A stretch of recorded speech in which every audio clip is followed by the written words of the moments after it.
All right, well, thank you for coming. So to make sure you're in the right room, we're going to be talking about volunteer management here. There were a few people that were looking for dog foster, so just in case. We're just going to be talking about the critical steps to building and maintaining a volunteer base. So my name is Gerri Kappler. I like to refer to myself as the volunteer director. I am not a paid staff person. I've been volunteering with APA for about 6 years. I started out thinking I was going to be working with dogs and training them, but I very quickly got sidetracked.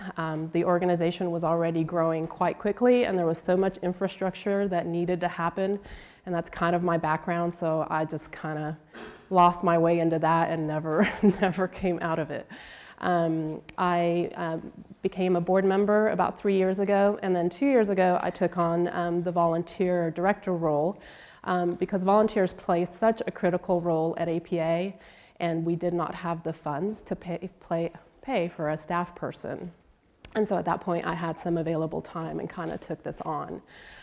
We are still currently trying to raise funds to have a full-time staff person, but in the meantime we have a volunteer coordination team which I lead, which is doing a pretty decent job of running the organization in the meantime. So to talk a little bit about the importance of volunteers at APA, we started as a fully volunteer-run organization. At first we had absolutely no staff at all. Obviously the organization grew by leaps and bounds, and we've had to hire staff to take care of just the amazing amount of number of animals that we bring in and all of the programs that we run. But to this day, volunteers make up more than half of our positions at APA, and we would not be able to achieve any of what we've achieved thus far without our volunteer base. We took a survey a couple years ago and asked our volunteers how much time they were spending in our different programs, and it turns out to be about 2,000 hours a week. That's the equivalent of 50 full-time people. That basically doubles our full-time staff. So that's just to give you an idea of just how critical. And it's everything from dog walking and cat socialization all the way up to being a team leader for some of our larger groups. So it really is pretty widespread throughout. And our volunteers volunteer and donate more than hours. There's a lot of crossover between our volunteers and our donors. A lot of our volunteers foster, a lot of our volunteers adopt, and then they spread the word with friends, family, and coworkers about APA and help with the grassroots effort. So really, they are pervasive throughout the organization and bring so much benefit.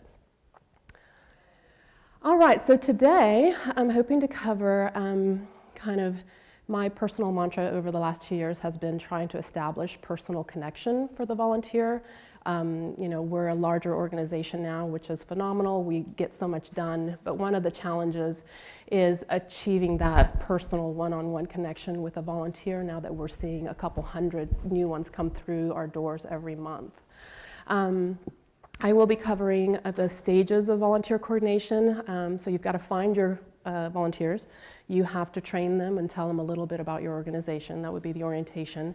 You have to engage them. You need to actually find a good fit for them and put them to work within the organization and have that be rewarding.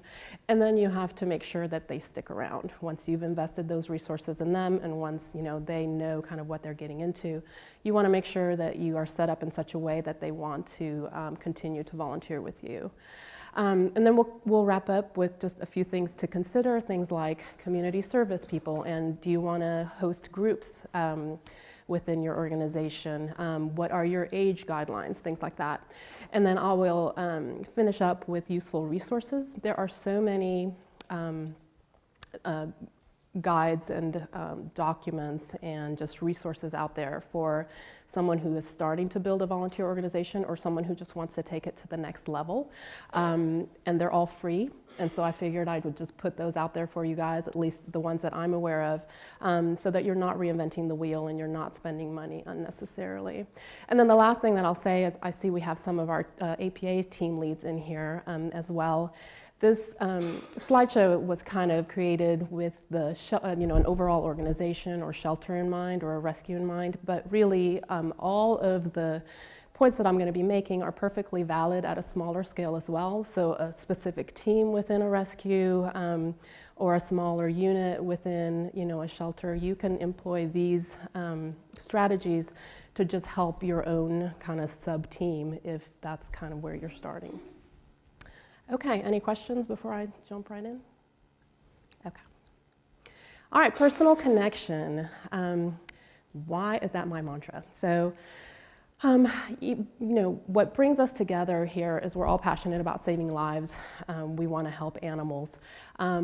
And that's what brings all our volunteers through the door. But we found that unless you can establish a human connection and make sure that people feel part of a group, then they are not going to be sticking around. And again, as we get larger, it's harder to give a new volunteer, you know, a buddy or a face to the organization so that they feel like, you know, it shrinks down enough that it's manageable for them. So that has kind of been our goal, is to implement programs where someone new isn't overwhelmed by the sheer number of animals and people and staff and programs, and has, you know, a personal connection of some sort that they can reach out to kind of bring it down a little bit and make it manageable. So, like I said, we're dealing with lots and lots of volunteers, so it's overwhelming for them in a large organization, and it's overwhelming for us as well. Our experienced volunteers, our staff people, you know, it's a lot to integrate 200 new people a month. And granted, a lot of those people actually are just kind of curious about APA and want to go to our orientation to find out more. Or they might mean well, and then once they actually, you know, try to work the time commitment into their schedule, real life gets in the way. But for those that have the means and the time, we want to make sure that we, you know, shrink it down enough in size and give them next steps that are simple enough so that the whole experience is positive and manageable. So the first way you do that is you have to be responsive, whether that's someone wondering, hey, is APA right for me, or your organization, is it right for them? If they have a question about orientation, if they've gone to orientation and they're having a hard time hearing back from a team leader, or if they've been volunteering for a while or having an issue or want to try a different group, you have to have a way for that person to ask a question or, you know, voice a concern and hear back pretty quickly. And we employ lots of ways of doing that. The most straightforward way is we have an email that goes out to my entire team. My team consists of about a dozen volunteers.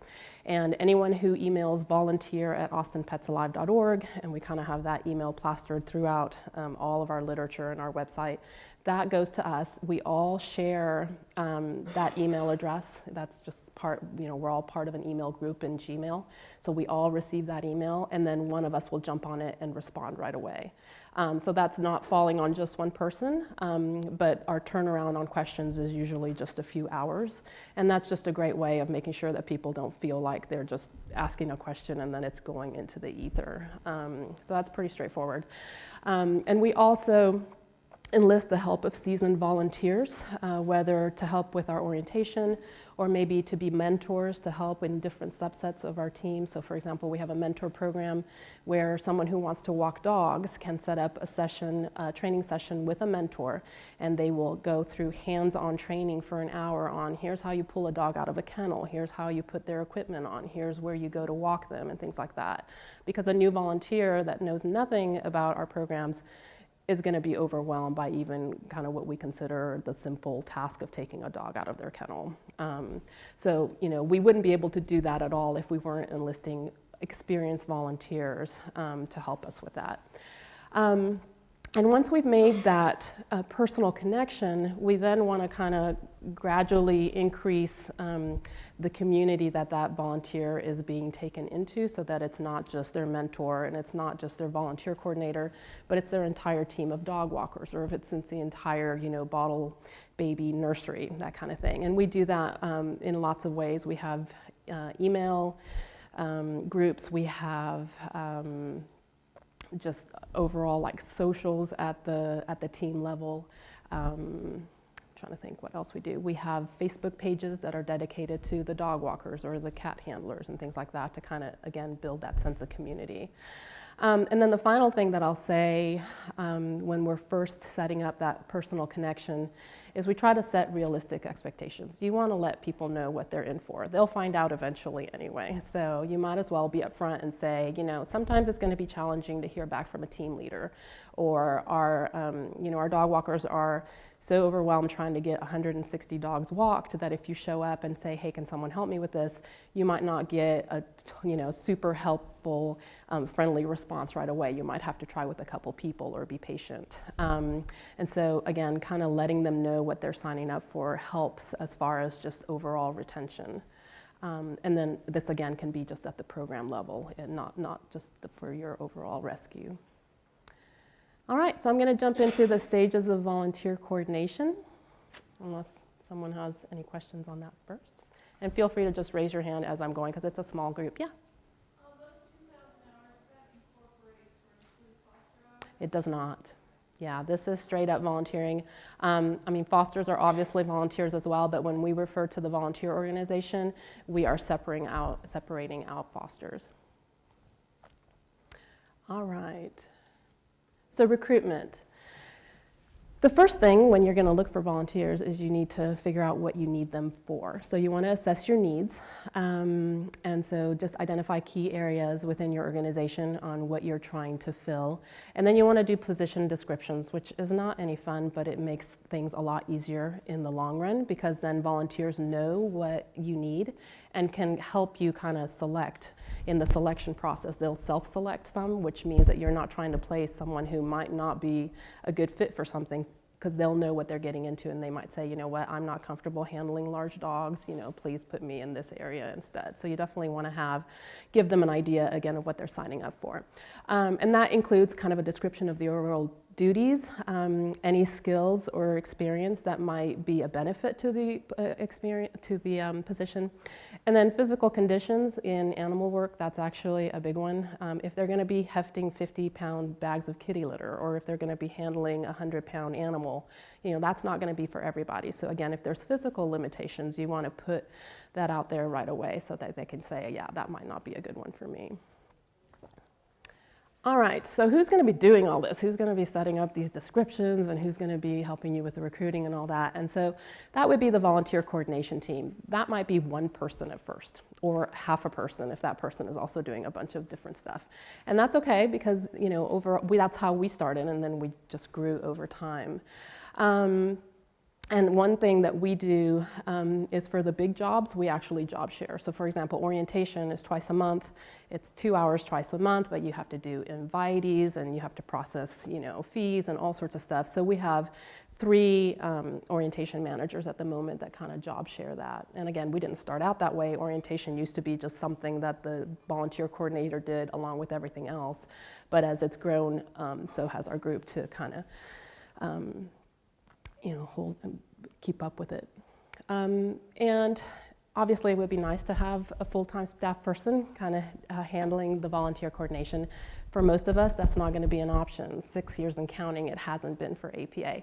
But there are benefits to having an overall, an actual volunteer-run coordination team, because one, if you have a volunteering background in the organization, you kind of know the challenges that volunteers are facing, and that kind of helps you set up things for them.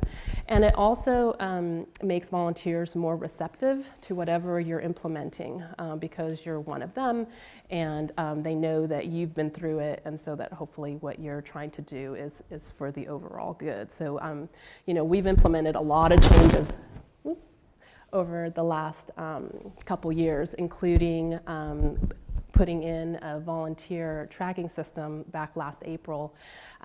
We moved up to Better Impact, which is just one of the software packages available out there. And that was a big change for all the volunteers, and I gotta say that they were all super, super nice and cool with it, which was nice. Okay, so you want to put together policies and procedures. Again, not everybody's favorite, but it saves so much time and headache in the long run. It's everything from what's the dress code and what kind of behavior are you going to allow within your rescue, to, you know, putting in waivers and things like that. So one of the ways you can do all that is you can create a volunteer handbook. And we have one. We used to print them all out and provide them at orientation. Now that we have 100 attendees, we just provide a link to it. But it's things like, you know, the description of the different programs and a little bit about the history of APA, and key contacts and other things that, you know, you're going to get asked over and over and over again by new volunteers, so you might as well put it all in one little booklet and hand it out and be proactive about it. It's also a great place to set expectations and outline your do's and don'ts, everything from use hand sanitizer in between handling different dogs to make sure you lock up every kennel or every door after you go through it. And don't put this together from scratch. You don't have to rack your brain on page one, what do I say? There are so many online examples. If you just Google Humane Society Volunteer Handbook, you will get like 10 examples so that you can bring them up and take from them, you know, what suits your organization. All right, did I skip one? No. Recruiting strategies. So we are fortunate that our name brand is out there enough, and that we have already such a large volunteer base that they are basically doing the recruiting for us. But when you're starting from the very beginning, like we did several years ago, you know, there's several ways that you can recruit volunteers. Again, strong brand awareness is nice, so you want to kind of, if you don't have a website, you want to put a website together, you want to get word out there, be it flyers or other ways of the fact that you just exist. And you want to leverage existing staff and volunteers as much as possible. Again, that's friends, family, coworkers. And then leverage the community, whether it's a library or the local pet store or the neighborhood association or the dog park. You know, use all these venues to get a word out about your organization and the fact that you are recruiting for volunteers, so that they're aware that there is an organization out there that needs help. And then there's online recruitment tools. There are sites like Volunteer Match that for the basic service you do not pay, and they basically provide a website where volunteers can come and express interest that they have time to volunteer, kind of put in the basic things they're interested in, and then they will get a laundry list of all the organizations within, you know, their city that are looking for volunteers and might match those needs. And we have several positions open on Volunteer Match, and I would say I get at least 3 or 4 new volunteer inquiries just through Volunteer Match every day. So it's a good resource. You can advertise on Craigslist. You just want to either be really open to who's coming to orientation or have some kind of, you know, vetting process before people show up. And then Facebook has been phenomenal for us. We have so many Facebook pages, and they are so active and have so many members that it's a great way to reach out to everybody and kind of say, hey, we're now looking for this type of volunteer. Please come apply. Okay, any questions on recruiting before I go into orientation? Yeah? It's called Better Impact. There's several out there. It used to be called Volunteer Squared, and then they changed their name, so it's Better Impact is what it's called. Yeah. And I mean, the cost was our big thing. It ends up being about $1 a volunteer a year. So, you know, that was they kind of price them out for nonprofits, so it was pretty good.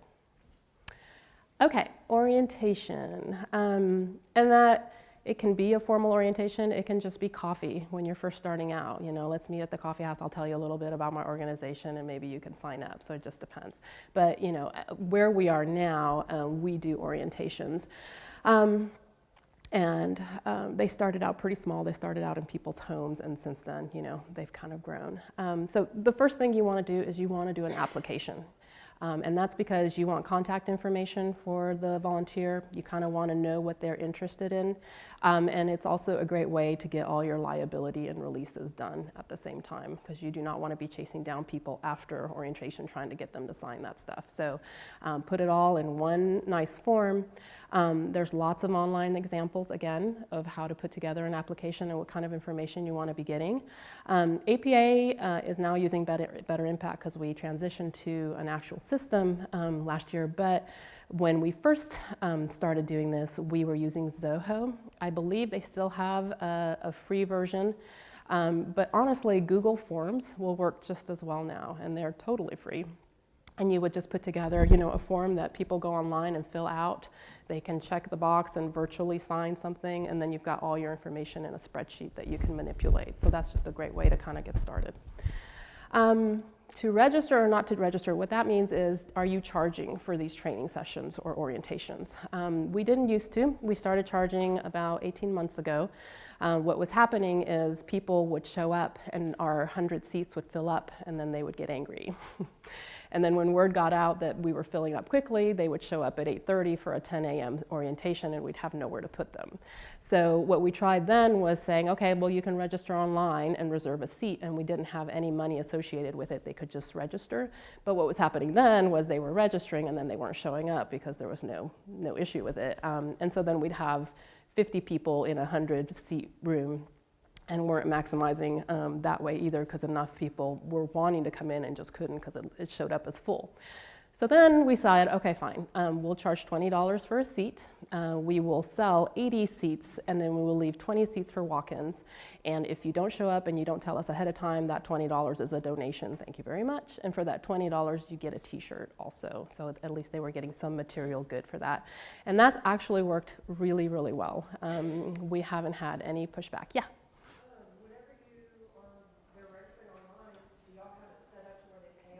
So we use Eventbrite, and they do take a little bit of the proceeds to pay for that service. But basically what we have is we have an online application, and then there's a separate link for reserve a seat now. And then they go to Eventbrite and they reserve a seat. Yeah, Eventbrite does provide that service. And again, they take a little bit of a cut, but it's worth it for us. And so that's worked out well. We offer lower fees for students and seniors, and then we also offer a financial waiver. If someone calls us up or emails us and says, hey, I can't afford $20, then we will just give them a seat. We offer that out as well. And then for the remaining 20 seats, people can just show up. We tell them to show up early around 9:15, because after those 20 seats are gone, then we fill up. But what ends up happening every time is about another 20 people with reserved seats never show up, and so we have 40 seats to give away, and we usually have enough walk-ins, so it's all kind of magically worked out so far, which is nice, and hopefully will continue to work. But I will touch on this a little bit later too, but we were very hesitant to charge, but the truth of the matter is that there was enough demand, and people just didn't mind donating to the organization. And that $20 doesn't go to the VC team, it goes to the big pot of money that goes towards animal care. And so that's just another way to fundraise, and people are okay with it. Yeah? Where do you see your holding orientations? At our shelter. Mm-hmm. In the Davenport, yeah, it's in the Davenport building. Yeah, that large conference room, yeah. Yes? Can you repeat all the questions that are being Oh, yes, for the tape. Her question was, where are we holding those orientations? And it's at our shelter. Okay. I'll try to remember that. If I forget, just raise your hand. Okay, the logistics of orientation. Location ideas. A lot of us don't have a shelter. We just started having one in the last couple of years. So it started out in people's homes, and then you can kind of go, okay, we're going to do a room in the library, and then somebody might be a teacher or have their kid's school that might donate a classroom, and you just kind of work through that way until hopefully you have a location and you can have it there. But the smaller orientations at first are fun, because then you've got the personal factor right away, and you're sitting in someone's living room and you all have name tags and you're drinking a glass of wine or whatever, and it's a nice intimate way of bringing on new people. Supplies, like I said, we used to print out volunteer handbooks, so that would be a good thing to have. Right now we just provide a link to that handbook when people put together an application.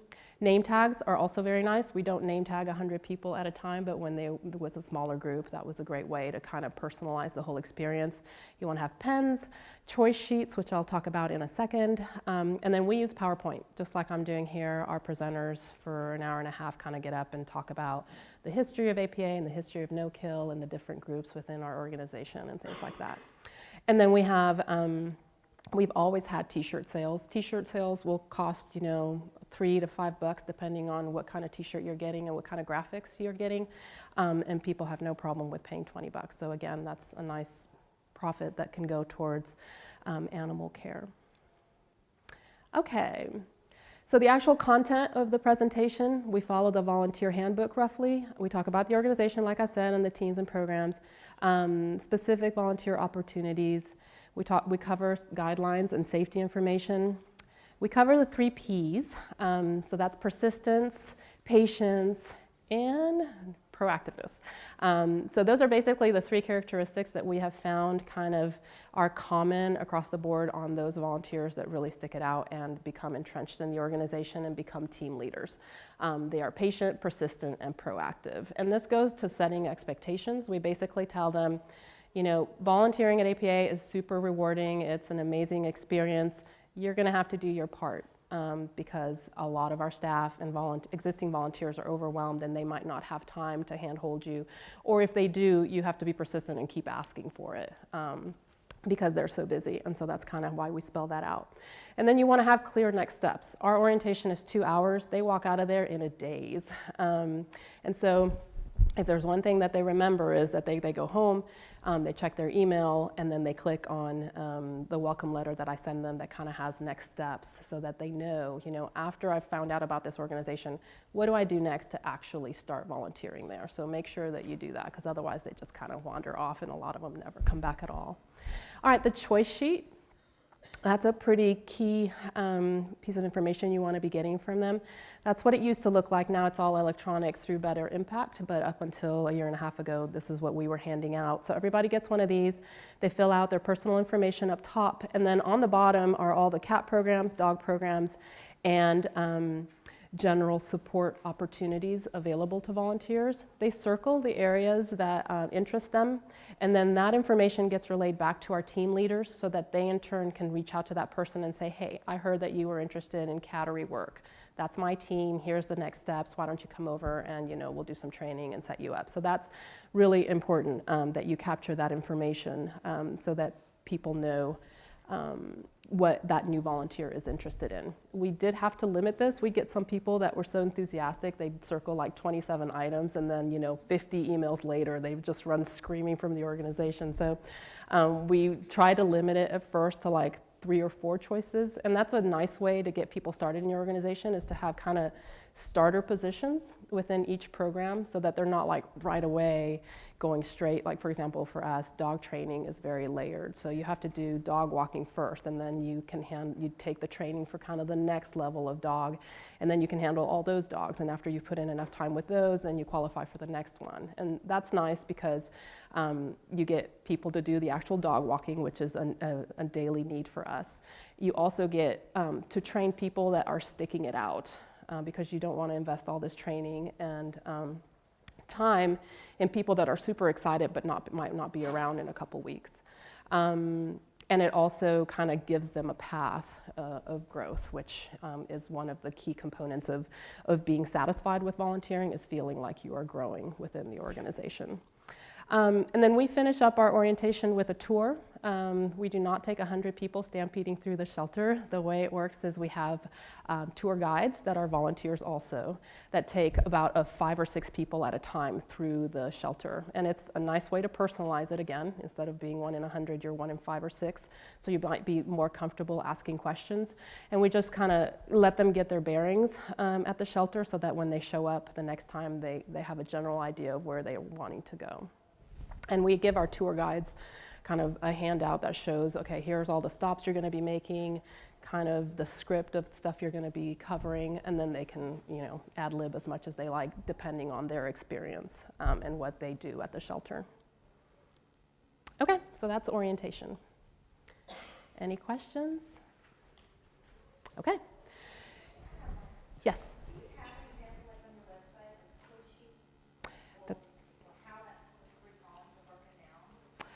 So the question is, do I have an example on our website of the choice sheet? I do not. I have a very tiny representation of it on the slide sheet. But here, I'll give you my email now because I was going to do it anyway. My email is Gerri, Gerri, at austinpetsalive.org. And so if you have any questions after this, it's a manageable number in here, just email me and I can get you the choice sheet or anything else. Yeah. Yes? Put the categories on the sheet with cat programs, dog programs.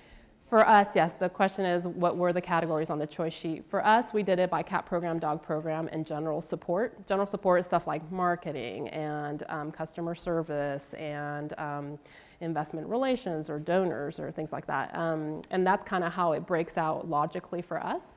It might be different, for someone else.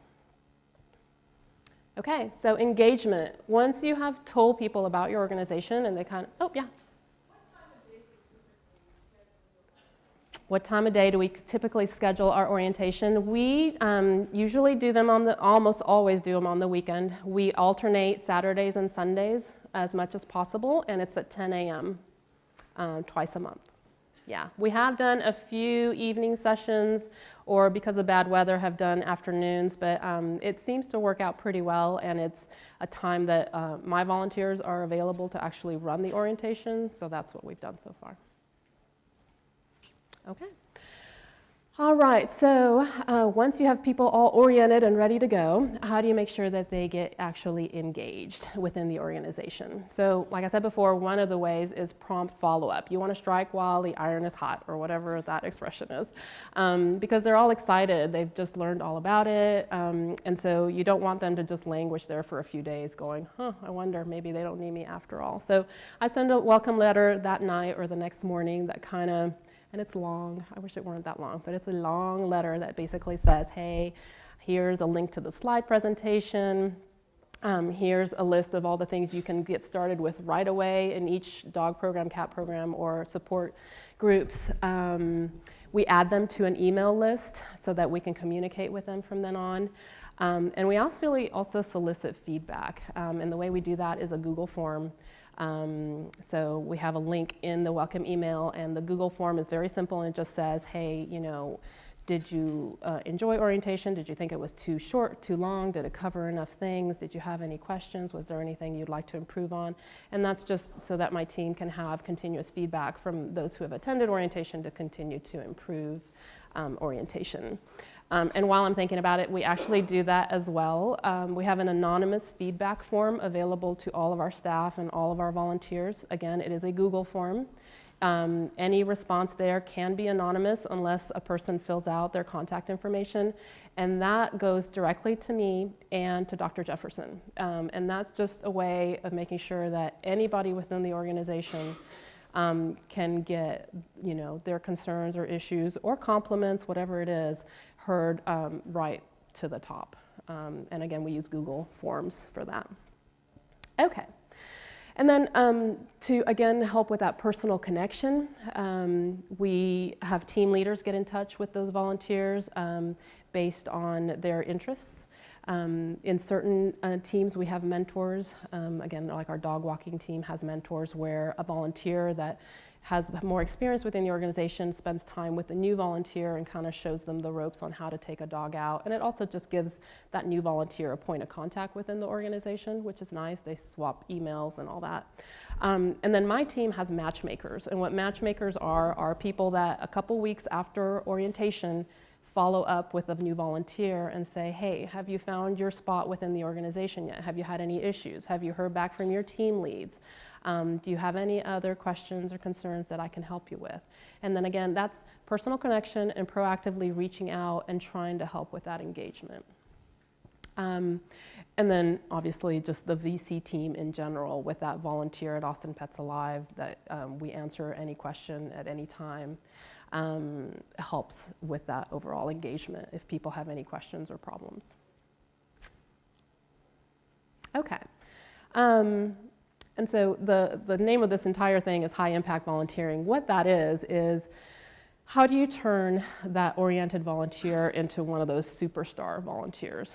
To give you an idea, we have, and I'll cover this a little bit later as well, but we have what we call platinum volunteers. They're volunteers that have been with the organization for at least 2 years. Those platinum volunteers, there's about 160 of them. So that's less than 10% of the organization. We have about 900 active volunteers and about 2,200 registered volunteers. So the platinum volunteers are, not a large subset of the organization, but they make up half the hours. So out of those 2,000 hours, our 156 platinum volunteers are booking 1,000 of those. And that's just to give you an idea of, for us, how critical those deeply engaged long-term volunteers are. So anything you can be doing along the volunteering life cycle to make sure that people are engaged and sticking around and taking on more, the more likely you are to turn them into one of these high-impact volunteers. And we're still figuring it out. I mean, our retention rate is not great. I was kind of depressed by that when I first started until I researched it, and volunteering in general is just not that high a retention rate. So don't take that personally. People have family and jobs and move and get married and what have you. So there's all sorts of reasons why they might not stick around. But there's lots of things that we can be doing along the way to increase that retention as much as possible. And I already mentioned this with the fee for orientation, but one of the things that we have found, which is not intuitive, is that if you ask for more, you are not scaring people away. They actually love it. They love it. We debated, do we want to ask for 10 hours of dog walking before they get to do what we consider the fun stuff with the dogs? For bottle baby training, do we seriously expect them to go through training and then to go through 2 shadow sessions? And then do they have to seriously sign up for 3-hour shifts once a week? These are things that we all debated with, and when the answer has been, yeah, we're going to try it, it's been phenomenal. So in general, volunteers that are excited about your organization and want to help, they want you to ask them stuff. They want to feel needed. They want to have a direction. So when you're in doubt on, do we really want to ask them for this? Yeah, I think you do. You want to try it at least. Because if you ask for more, you're going to see higher productivity. They're going to feel more fulfilled, and that engagement is just going to go up. All right, so we, like I said, implemented Better Impact last April. If you can do volunteer scheduling, and that goes with the asking of more, that actually helps out quite a bit as well. So again, we debated, do we really want people to put something on their calendar where they know they have to be there? Don't we want to just give them the flexibility of showing up and helping out whenever they want? The answer is no. Actually, if you kind of make it that flexible, then they feel like, you need me, maybe you don't, it's not that big a deal. If they commit to a shift, they are coming. Then your staff people or other volunteers are expecting them. And so they're greeted when they come in, and when they come in, they have a sense of purpose instead of wandering around going, hey, who needs help? So scheduling is actually a big deal. The groups that use scheduling the most heavily within the organization have the highest retention rate for APA. Yeah? Do you schedule that, cement that in at the orientation, or is that follow-up? The question is, do we cement in scheduling at orientation? We do not. And we have certain groups, we're kind of having it both ways at the moment, like even the groups that demand, strongly suggest scheduling, in general also will accept walk-ins. But we try and get scheduling done so that, and it's also nice if a volunteer knows that they've signed up for every Wednesday morning from 10 to noon, that's going to be on their calendar as well, and they'll work around it versus scheduling their own stuff on there and then not having time by the time they get to that day. So what happens is in the welcome letter that I send out, it'll say, here are the activities you can schedule for, and here are the activities that are kind of just self-scheduled. And then we ask them to, kind of go from there depending on what area they're interested in. But for example, mentoring, you absolutely have to schedule a mentor session because the mentors have already said when they're going to be available, so you can't just show up and hope you're going to get mentored. You have to schedule yourself in. The bottle baby program, the neonatal program, again, those kittens have to be fed, so you can't just kind of show up. You have to schedule yourself in. So there's some that are very stringent with it and some that are not. But in general, those that are stringent are the ones that are seeing the highest success. Yeah? What do you do if people don't turn up for these things? Beat them. Yeah, what do we do if people do not show up? Again, that differs by team lead. I mean, we kind of allow team leaders a lot of leeway on managing their teams. There are some teams where that's a definite no-no. You don't want to have 30 hungry kittens and no feeder. So I'm pretty sure it's one no-show and you're out, unless you notify ahead of time, hey, I was in an accident or whatever. In others, oh well, you didn't show up. Because it's not as critical, because someone else will come by and do what you were doing, be it dog walking or anything else. So it really does depend just on how critical what they were signing up for was. And again, the teams that are more stringent about it tend to have the fewest cancellations. Okay, where was I? So yeah, scheduling increases accountability, increases participation, and increases confidence. People know where they need to be, they know what they need to be doing, and they tend to be more satisfied with it. So that goes for all the team leads that are in here as well. Consider scheduling as one of the ways to kind of get volunteers more engaged in your own team. You've got to have instructions and training.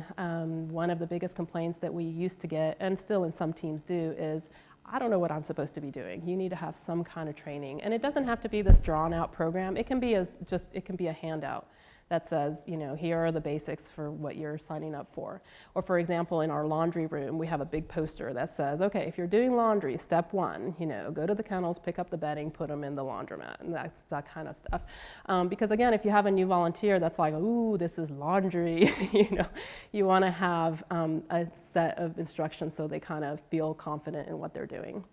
And then another thing that we do is we have a web page on our website that lists all of the current volunteer openings that are maybe a little bit more specific than dog walking and cattery care and things like that. There might be the dog marketing people might need someone who's going to write bios for this set of dogs, or post Craigslist ads for Tuesdays and Thursday nights. That's the kind of thing that we would specifically put on this website, on this webpage, so that a volunteer that has extra time can go there and say, here are all the high need positions, then here's how to apply for them.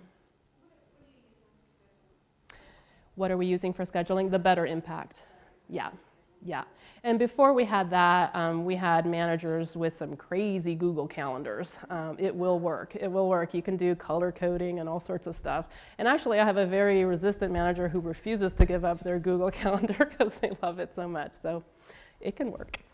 Now, do your volunteers log into that, plug run schedules in? Okay, so yeah, just to talk a little bit about how Better Impact works. Our volunteers, there are shifts for certain teams, and so they would go into that team's schedule and they would sign up for specific shifts. And then the system allows for the manager to be notified, hey, someone just signed up for this shift. And they can also print out schedules that show, everybody for that day or what have you. We also ask our volunteers to log their hours. And so that's one of the ways that we kind of track how active they are. It's also great for community engagement grants. There are organizations out there that the more you engage the community, the more they will reward you with grants. So that's kind of key. And it's also a great way for us to kind of keep tabs on who's active, who's not, who's become disengaged, so that we can follow up with them. And there are actually, since we have to pay per user, even if it's $1 a year per user, with 2,600 registered volunteers, that adds up. And so if they don't log hours for a couple months, we actually email them and say, hey, are you having a hard time logging hours, or have you just stopped volunteering for some reason? If so, why? Which is valuable feedback. And then we will inactivate them in the system, or deactivate them in the system. And then we can reactivate them if they ever want to volunteer again. But that way we can kind of keep tabs on who's truly active.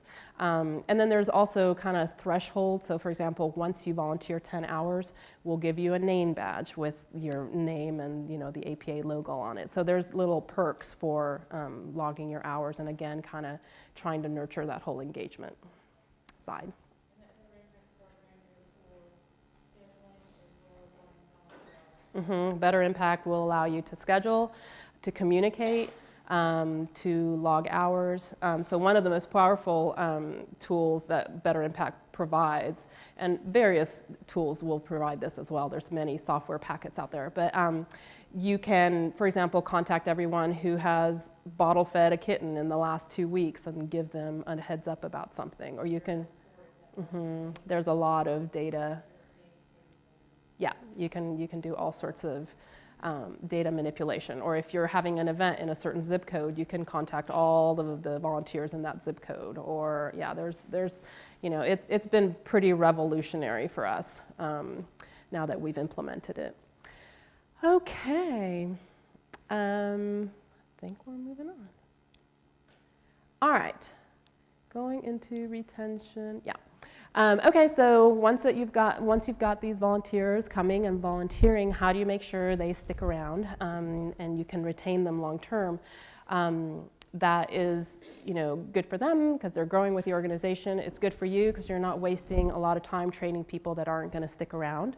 And one of the key ways, because we run surveys every year on, you know, what brings you to APA, what do you find most rewarding about volunteering with APA and all that, is our mission. So you want to make sure that you know what your mission is and that you communicate it and remind and refer to that vision pretty often.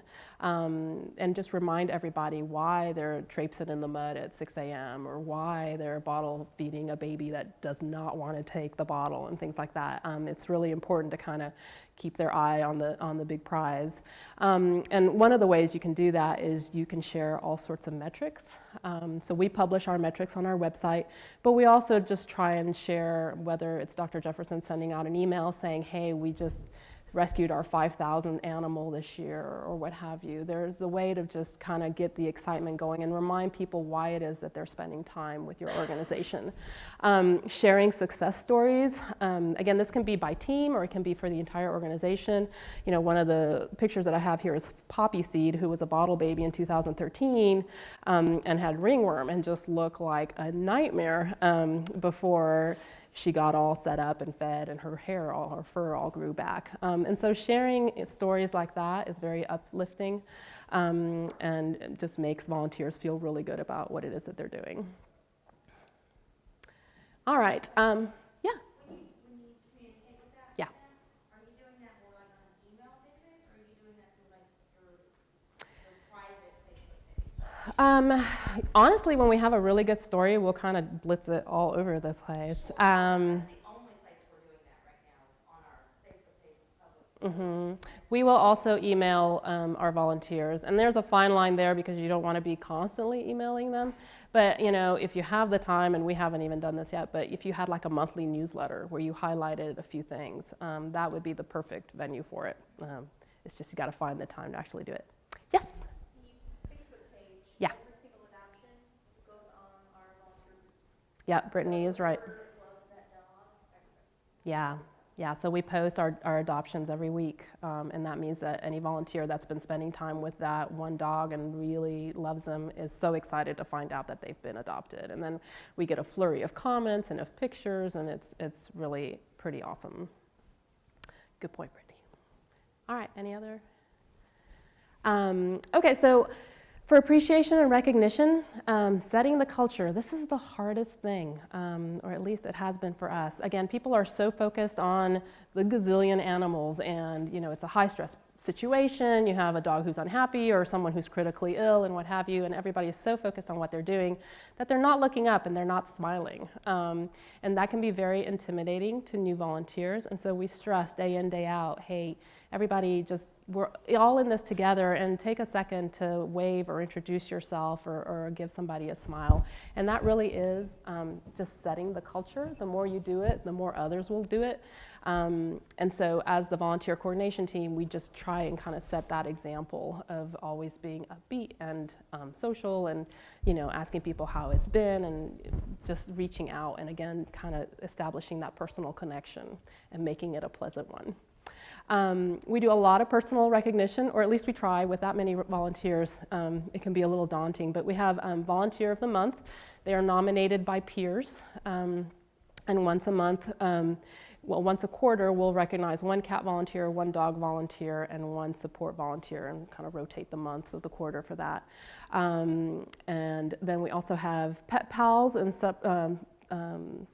similar features in other teams where we just will highlight every couple weeks a particular volunteer that's been spending a lot of time within the organization in that team, and talk about their interest and their favorite animal at the shelter at the time, and just, again, helping with the whole social side of the volunteering and helping people feel appreciated for what they're doing.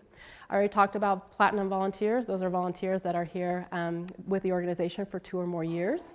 And then Dr. Jefferson has just started doing appreciation certificates, which basically just recognizes some of the folks that are really working their butt off and might not get the nominations, or are always shy, like one nomination shy of making Volunteer of the Month or what have you. And that's, again, just another way of establishing that personal connection with Dr. Jefferson and making a person feel appreciated for what they're doing. And then we try and do group recognition as well, whether it's sharing the stats for a team that's done really, really well, parties and socials, again, either at the team level or for the overall organization. We try and have like one volunteer recognition party a year and things like that. All right, so we're going to talk about things to consider. Yes? This is kind of a complicated question. Okay. But sort of recognition. On the Facebook Pet Project in Kansas City, we've got so many incredible people helping us in so many ways. Mm-hmm. And sometimes I'm almost hesitant to raise one up because I feel like, well, I'm not saying anything about you, and you, and you, and you, and you, and then I feel like it's over, okay. Yeah, no, that's a very valid question and concern. When you have a lot of amazing volunteers, you know, there's a drawback to singling one out because everybody else is like, ooh, what about me? And that's kind of why we've tried to set up more ways of doing it. So when we were doing just Volunteer of the Month, that meant that one person out of 500 plus was getting that recognition, which kind of stinks. And so that's why we do Pet Pals, and we recognize anyone that's been long-term with the organization. I mean, I would say that one of the best ways is to just come up with a threshold, whether it's hours a week or tenure with the organization or what have you, that kind of captures more of these superstars, and then recognize them in mass in some way. And that's kind of where Platinum comes in. Or even, you know, I mean, when I was managing Adopt Line, which is kind of our customer service where we take in any incoming calls or emails to the organization, I would just shoot out an email a day to to one of my volunteers and say, hey, you're doing an awesome job. You know, one a day doesn't take that long, and then they're feeling pretty good. So it's just having the discipline of, of implementing and doing that. Okay, so things to consider. There's some unique cases. What are you going to do about walk-ins? You know, people just show up and they're like, hey, can we help out? So our policy at the moment is, and I say at the moment because we're always evolving these policies, but is that people have to go to orientation. We want them to have signed the waivers. We want them to have some basic knowledge of our routines, be they animal handling routines or just any other routines around the shelter. So we don't let people just walk in. The exception to that is, for example, a professional photographer that wants to come over and just take pictures of some of the animals. What we'll do is we'll have them sign a short-term waiver, and then we'll set them up with an experienced volunteer so that the experienced volunteer is doing all of the animal handling, but the photographer is getting some great shots of our animals. Group volunteers, so you get businesses, schools, clubs that want to kind of come out and spend a few hours as a team helping, and that's actually a great resource if you have a way of managing it. So we now have, for the last year or so, we found someone to lead this. We have group handlers that will set up appointments for groups to come by. They'll have things for that group to do. And so you have one experienced volunteer that's managing, say, 20 new people, and they can get amazing things done around the shelter. But you don't want to just kind of set a group loose and say, okay, try to help out. So you need to manage it. Yeah, no, I was saying that we were able to find about a year ago a team lead for group management. And so now what we do is we have group handlers that kind of put their availability on the schedule and say, hey, I can take a group Tuesday morning. And so for groups that email into us, we can say, hey, Tuesday morning's available, can you guys do that? And then that volunteer will greet the group, we'll have a task for them to do, sometimes we'll have the materials. And so we have groups come through that will just, scour 400 bowls and, stuff 200 Kongs, and, they can do all this mass work with very minimal oversight from just one volunteer. And it's a great resource if you have someone who's going to manage it. You need someone to manage it. Because we've tried kind of, oh, yeah, okay, go help. Does not work so well. And you want them to have a great experience. You want to take pictures of it so then you can post about it, things like that. All right, under 18. Our current policy is that 12 and over can volunteer with us. They all have to go to orientation, and all of their parents need to go to orientation as well. The way it works is 12 through 15 can volunteer at the shelter with their parent. They have to be with their parent because we can't provide that oversight. 16 and 17 can come to orientation with their parent, and once their parent kind of knows what they're signing off on, they can sign an authorization so that their 16 and 17-year-old can volunteer on their own. And then 18 and up are golden. The other program that we do have currently is our Book Buddies program, and that's available to first grade and up. They can come to our feline leukemia sanctuary and read to the kiddies with their parents. It's a phenomenally popular program. It's adorable because you get these little first and second graders that are sitting on the floor reading books, and cats just coming in and out of their laps and rubbing their tails over their faces, and it's hilarious. So, and they don't need to go to orientation for that. We have a different sign-up procedure online for that, and we have a volunteer who manages that whole program as well. Basically, all of our programs have started with volunteers saying, okay, I can take this on, and then we kind of help them by finding other volunteers to run it, and that's kind of how we've grown as an organization. Yeah? Now, when you have those kids come through the kitties, do they go into your volunteer database for regular communication? They don't, and they should. That's a very valid point. But now,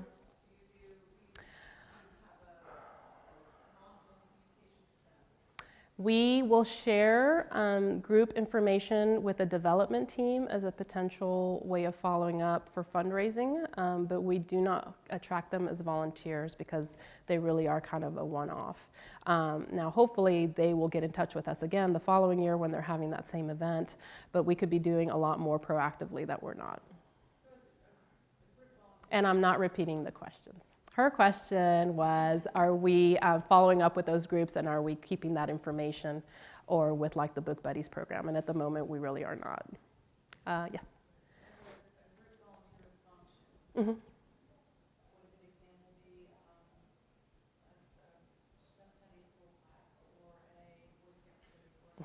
Mm-hmm. Yeah, what are good examples of groups? Yeah, so we'll get like the IBM data analysis team that's like, hey, we want to do something to give back to the community, or a Girl Scout troop, or a birthday party where it's like, hey, for my birthday, I actually want 17 kids to come by and do something. So there's all sorts of groups that are interested. All right, and then community service restitution, CSR, how we refer to it, that's court mandated service hours that are court ordered by a judge for whatever infringement or crime a person has committed. So we do allow CSR for a limited subset of crimes. So we will accept moving violations and minor possession.